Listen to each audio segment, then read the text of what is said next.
Introduction to JavaScript Promises. JavaScript's asynchronous nature allows for non-blocking operations. Promises in JavaScript represent the eventual completion or failure of an asynchronous operation and its resulting value. Promises can be in one of three states: pending, fulfilled, or rejected. Creating a promise. A simple promise requires a function with two parameters, resolve and reject. Resolve is a function that you call when the promise is fulfilled. Reject is a function that you call when the promise is rejected. Fulfilling a promise. To fulfill a promise, call the resolve function and pass in the fulfilled value.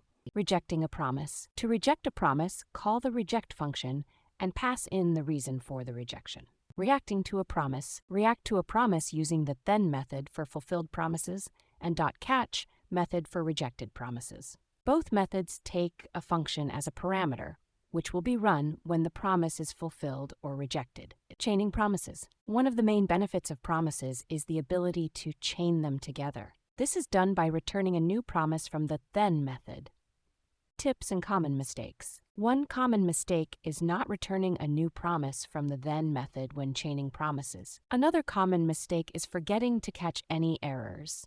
If a promise is rejected and you don't have a .catch method, the error will be uncaught. Always remember to return a new promise when chaining, and always include a .catch at the end of your promise chain to catch any errors.